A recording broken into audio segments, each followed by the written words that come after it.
Claudia Kunze de Maschwanden réserve un accueil particulièrement chaleureux aux 4 participantes venues assister à son cours. Très rapidement, on a l'impression qu'il existe une sorte de communauté de pensée entre les 5 paysannes. Et les voici.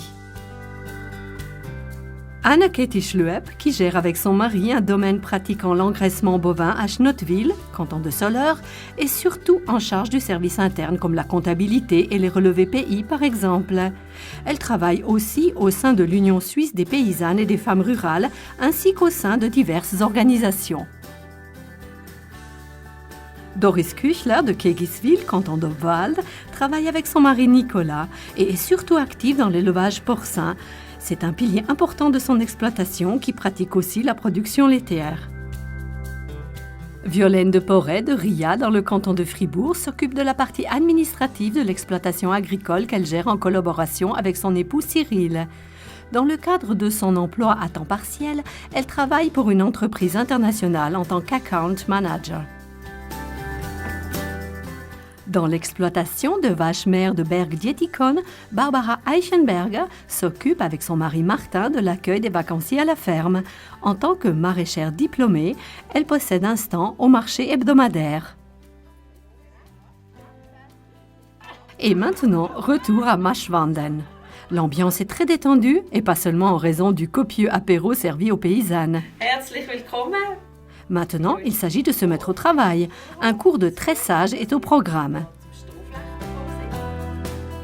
Chez les Kunzes, cette activité émane d'une obligation. Oui, nous nous sommes lancés dans les décorations à base de céréales par obligation. À l'époque, nous gérions un petit domaine de 10 vaches laitières. En fait, nous voulions augmenter notre contingent laitier, mais à l'époque, c'était impossible. Nous avons donc réfléchi comment augmenter notre revenu. Et c'est ainsi que nous nous sommes lancés dans les décorations à base de céréales et dans le tressage de la paille. Cette façon de procéder est caractéristique pour la collaboration entre époux sur une exploitation où il s'agit de prendre les décisions en commun. Sur notre exploitation, c'est très important pour nous de prendre des décisions en commun. Pour les petites choses, chacun décide indépendamment de l'autre. Pour les grosses acquisitions, nous discutons ensemble avant d'investir. Alors on discute toujours parce qu'on est toujours prêt au changement, on est toujours prêt avec des nouvelles idées. Mais il faut aussi qu'il reste de la place pour les spécificités de chacun.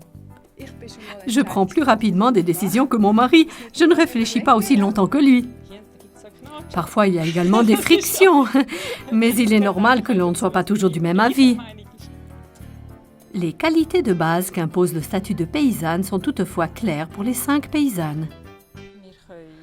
Nous pouvons décider nous-mêmes ce que nous voulons faire. Nous profitons de la marge de manœuvre dont nous disposons.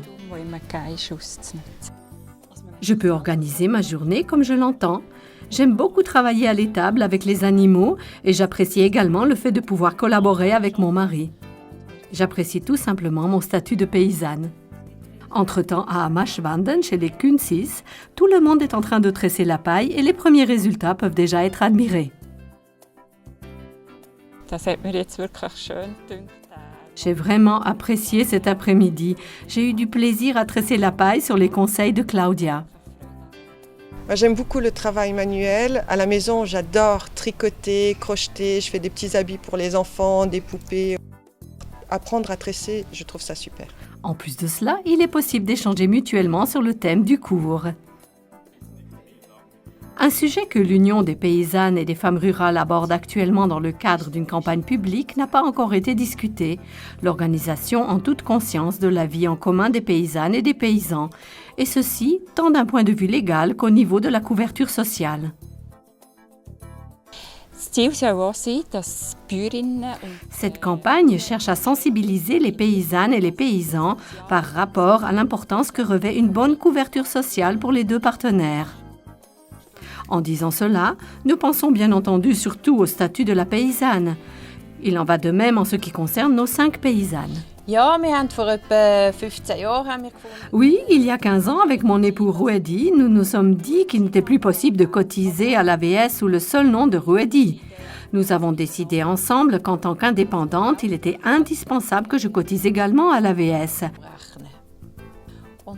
Ce faisant, nous avons bénéficié de l'échelle dégressive et avons donc payé moins de contributions. Nous avons conclu un contrat de mariage qui fait que si un partenaire venait à décéder, l'exploitation ne passerait pas pour moitié au nom des enfants. L'ensemble de l'exploitation reste ainsi propriété de l'époux survivant.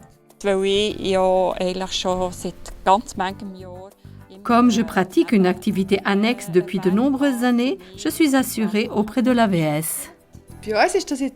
Chez nous, cet aspect est réglé via une société collective. Nous touchons notre salaire via cette dernière et nous nous acquittons des cotisations AVS correspondantes. On a fait un contrat de mariage séparé pour des questions plus de protection. En plus de cela, j'ai toujours bénéficié d'une assurance indemnité journalière. À la fin du cours, les 4 participantes se montrent très créatives et le bilan de Claudia reflète bien l'ambiance de l'après-midi. J'ai beaucoup apprécié pouvoir tresser la paille avec des collègues paysannes. On remarque d'ailleurs qu'elles sont habituées à travailler manuellement.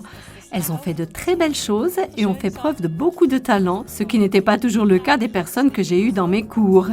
Mes collègues ont donc bien travaillé et j'ai également bien aimé organiser ce cours.